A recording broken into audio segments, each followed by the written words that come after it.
Kayak kalau kita belajar dari Singapura,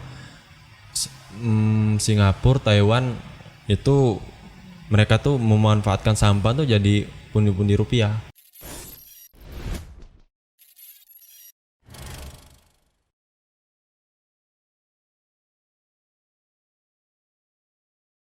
Kalau untuk komunitas lingkungan sendiri di Panca itu ada nggak sih Kak?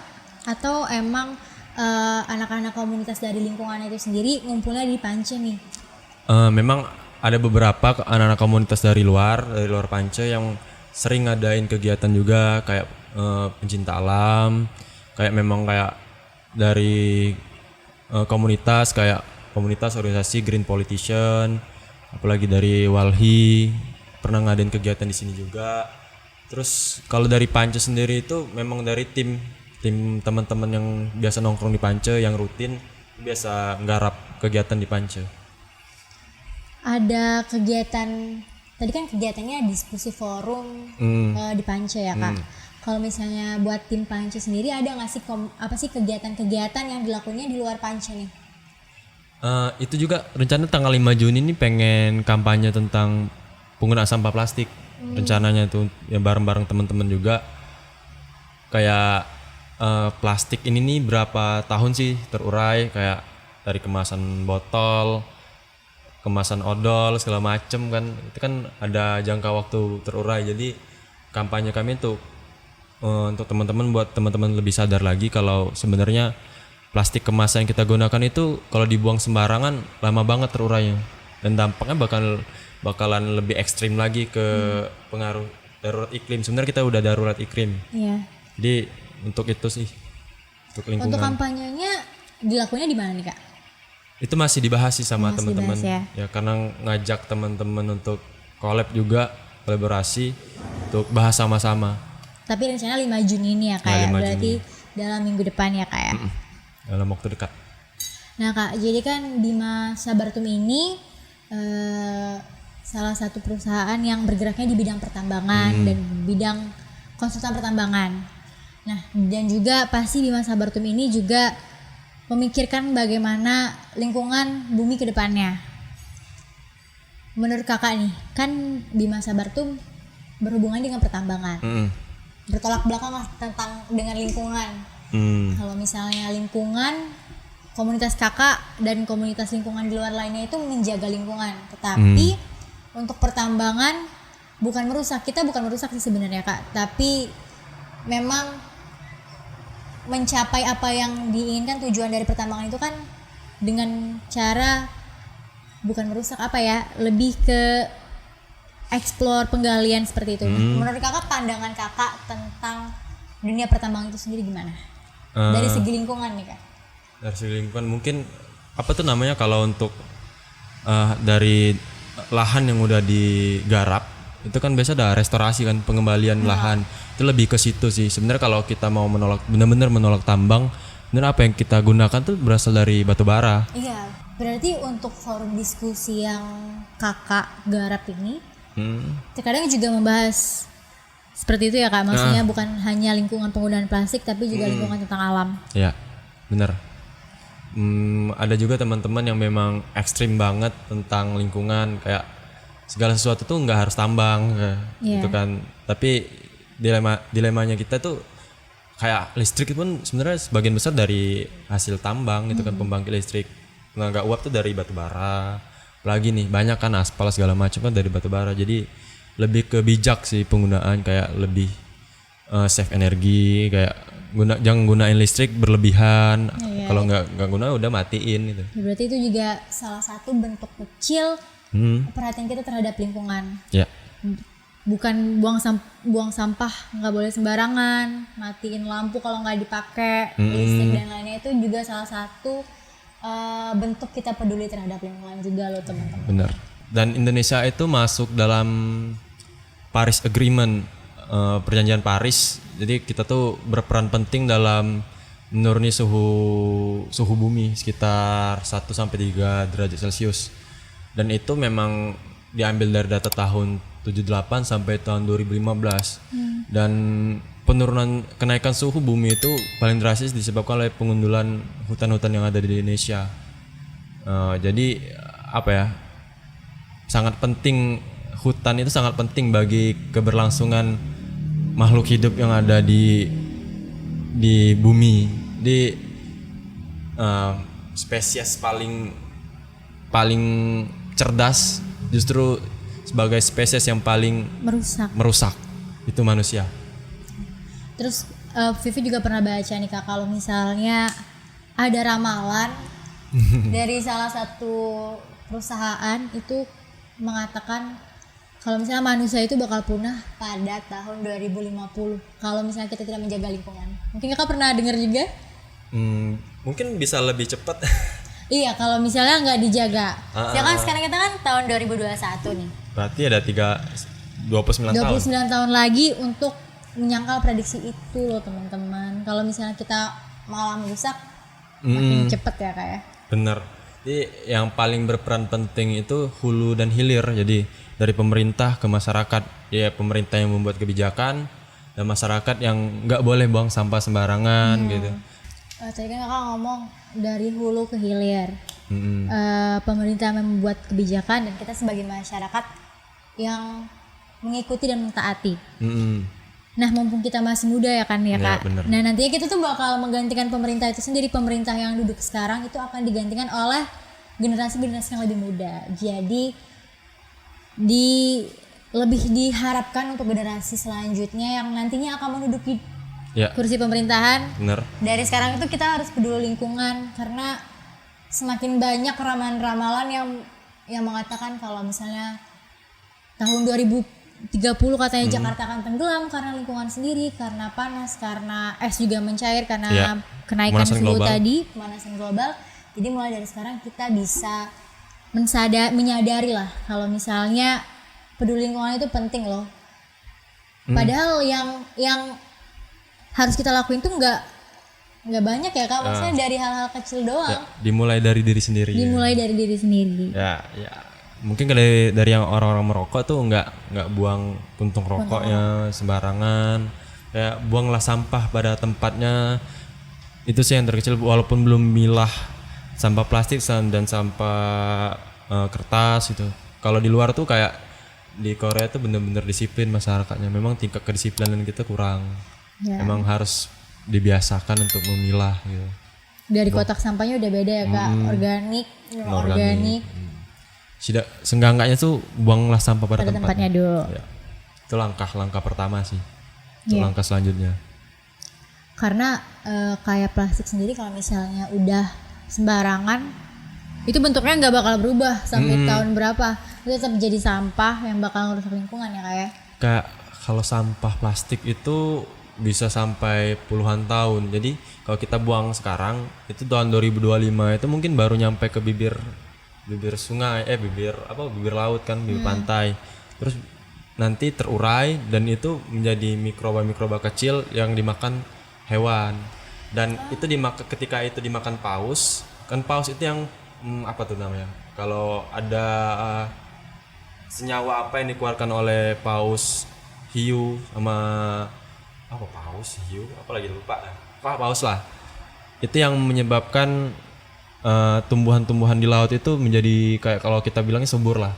Jadi kalau mereka aja punah, kemungkinan ya kalau kehidupan di laut pun nggak baik karena pengaruh dari senyawa yang dikeluarkan oleh paus itu menyebabkan hujan, air yang dibawa untuk ke daratan. Jadi kalau curah hujan aja kurang untuk membasahi hutan, ya akhirnya bakal ke pemanasan global. Itu panjang sih sebenarnya.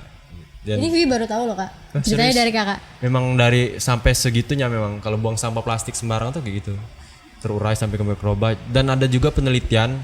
Sekarang kan udah banyak tuh film-film dokumenter tentang lingkungan di Netflix, bahkan juga ada. Ya udah ada. Bahas tentang lingkungan. Nah, itu sebenarnya teman-teman bisa banyak belajar dari film lebih. Jadi penyampaian cara belajarnya juga lebih asik kan dari film dan lebih menarik juga belajarnya. Itu banyak ya. Dan juga yang kalau di film-film itu sendiri ini ya Kak, terkadang sampah plastik yang kita buang ke laut itu dimakan sama hewan yang ada di laut ataupun di sungai. Jadi waktu mereka nangkep, waktu mereka ngebedah itu sendiri, dalamnya tuh isinya plastik loh. Nggak usah jauh-jauh deh, kayak di Sungai Musi kan. Kita coba tanya sama kakek nenek kita yang dulu tuh nyari ikan tuh di sungai. Tanya aja seberapa gampang sih nyari ikan di sungai dulu tuh, dan bandingin sama sekarang. Itu pasti perbandingan sangat jauh. Dan itu dampaknya dari pembuangan limbah organik, anorganik ke sungai, tercemar gitu. Memang butuh kesadaran masyarakat, nggak cuma pemerintah tapi masyarakat yang tinggal di daerah tersebut juga untuk menjaga lingkungan. Karena kita juga nggak bisa mengharapkan untuk para pekerja yang membersihkan sungai itu sendiri untuk membersihkan sampahnya ya kan, karena kan saking banyaknya kita nggak bisa nih ngeharapin kalau misalnya kita menyalahkan salah mereka sendiri, kenapa kan mereka bekerja, kenapa nggak sampai bersih, itu nggak bisa diharapin sih, karena sampah yang kita buang itu jumlahnya nggak sedikit dan manusia itu punya keterbatasan lah untuk melakukan pekerjaan mereka. Ya, kayak ada orang tuh buang sampah plastik satu tuh. Satu doang. Iya. Nah, satu doang tuh kalau dilakuin 7 juta orang, waduh. Sampahnya juga 7 juta. 7 juta. Itu baru kan sehari. Belum lagi kalau misalnya itu dilakukan terus-menerus gitu. Kayaknya kita perlu ngajak teman-teman nih untuk ada gunung baru di Palembang. Tuh Gunung Sampah Sukawinatan namanya. Boleh itu tuh. Gunung baru, oke. Nah, gunung baru itu. Berapa MDPL tuh kan bisa ngecamp di situ. Iya. Ada air terjunnya juga. Air terjun itu ya air yang tercemar. Kalau gara-gara sampah. Itu kalau misalnya berapa NDPL jauh juga ya kalau misalnya nanjak ke sana sampai ke puncak sampah itu. Itu udah sekitar berapa? Katanya 10 meter lebih nggak salah. Dan itu udah ngelanggar aturan.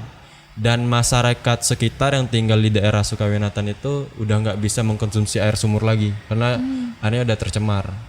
Dan itu apa ya, mungkin Gunung Sampah Sukawinatan itu baru berumur sekitar 20 tahun mungkin. Gimana kalau 20 tahun ke depan lagi? Wah, makin banyak tuh sampah. Ya. Berarti Sukawinata ini TPA ya, Kak ya? Ya, tempat pembuangan akhir. Jadi banyak, benar-benar banyak sampah. Padahal sampah kayak kalau kita belajar dari Singapura, Taiwan itu mereka tuh memanfaatkan sampah tuh jadi pundi-pundi rupiah. Kayak dimanfaatkan lagi jadi apa tuh, kursi, meja kayak gitu.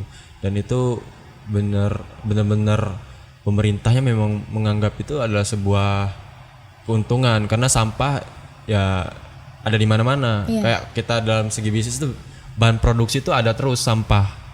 Jadi diolah kembali dan jadi sebuah produk kayak kursi, meja atau barang-barang lain.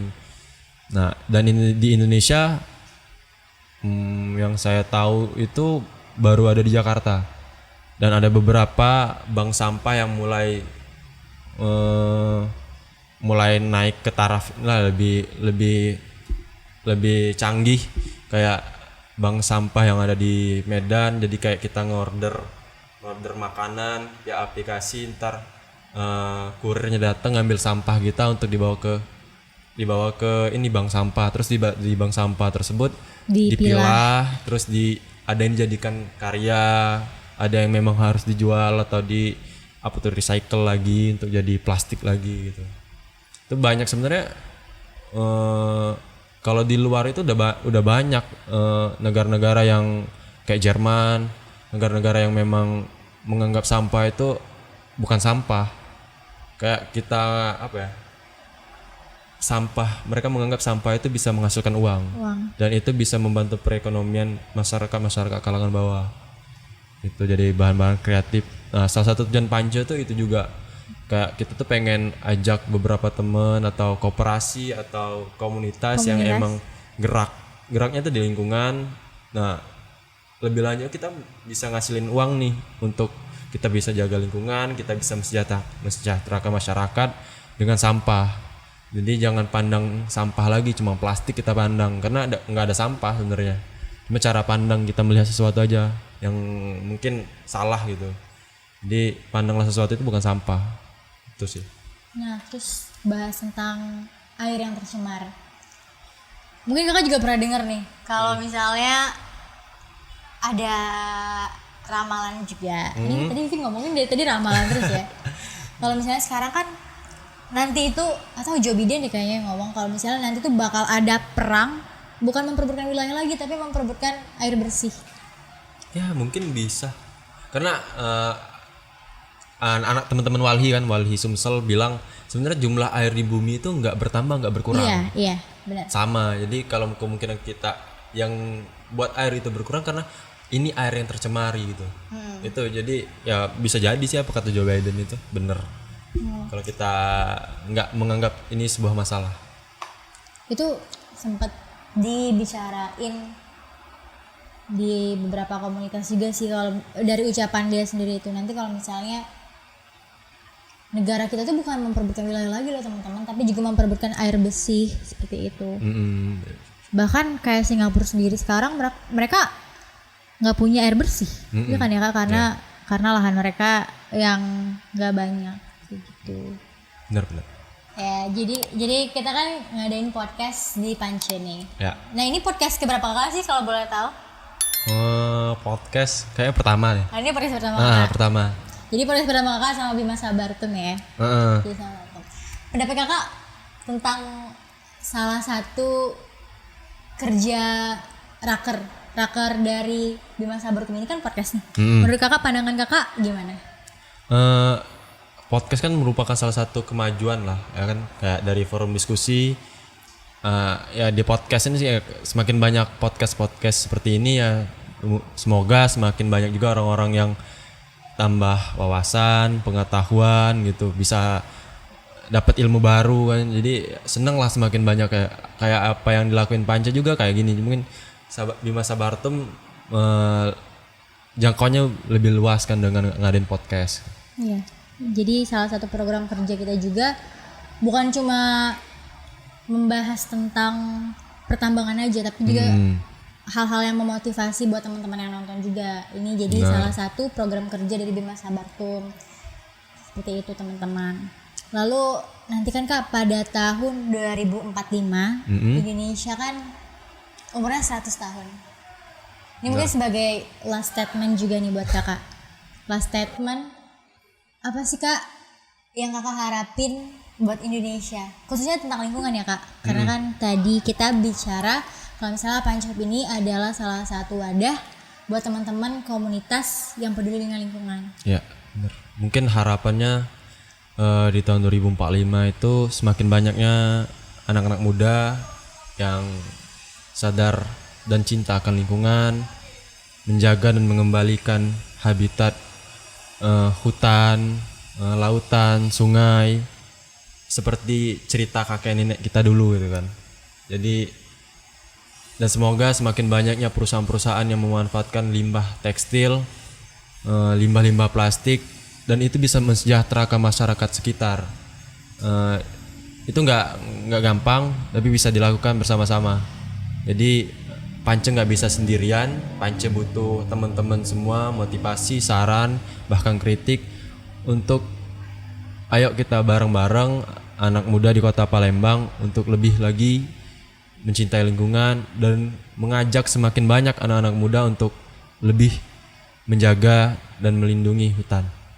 Itu aja deh. Nah, ini kalau misalnya ada teman-teman yang mau join, yang merasa tertarik, bisa langsung kunjungi Instagramnya @pancahab. @pancahab. Terus lokasinya di mana Kak? Jalan Rambutan nomor 20 dekat Kambang Iwa. Dekat Kambang Iwa. Itu buat teman-teman yang berminat, yang merasa passionnya juga sama, merasa punya visi misi yang sama juga dengan Pancahab, bisa menghubungi Kak Emir. Ya. Bisa juga menghubungi IG-nya Pancahab. Jadi Kak Emir, Bima Sabartum ini juga punya salah satu e-commerce yang di situ isinya menjual tentang peralatan-peralatan survei pertambangan. Nah, jadi kami itu bekerja sama dengan salah satu perusahaan, itu namanya CHCNAV. Itu adalah dealer resmi yang mensuplai peralatan-peralatan itu sendiri loh Kak Emir. Jadi mungkin Kak Emir kalau misalnya nanti e-commerce ini udah jadi, kalian bisa langsung cek, bisa langsung beli resmi. Itu no tipu-tipu deh pokoknya. Jadi nggak bakal ketipu lah kalau beli peralatan-peralatan survei pertambangan di e-commerce Bima Sabartum. Terus juga buat teman-teman yang berminat berbagi cerita, ini kan hari ini kita berbagi cerita sama Pancahab sama Kak Emir nih. Kalau misalnya teman-teman punya cerita yang menarik yang memotivasi buat teman-teman atau ingin berbagi cerita untuk memotivasi seperti itu, bisa langsung hubungi Bima Sabartum @bimasabartum. Bisa DM di IG-nya, nanti kasih tahu apa cerita yang ingin kalian sampaikan ke teman-teman. Oke teman-teman, jadi kita udah sampai di penghujung acara. Kita udah berbagi cerita tentang lingkungan, tentang motivasi-motivasi dari Kak Emir buat teman-teman yang nonton. Makasih ya Kak Emir waktunya. Sama-sama. Terima kasih juga. Nanti kita bisa ngobrol selain di podcast nih Bisa. tentang lingkungan. Kalau buat teman-teman yang mau join, jangan lupa. Dan jangan lupa juga buat like, comment, dan subscribe video ini. Sampai ketemu di podcast selanjutnya. Dadah. Dadah Kak Emir. Dadah. Dadah teman-teman. Yeay.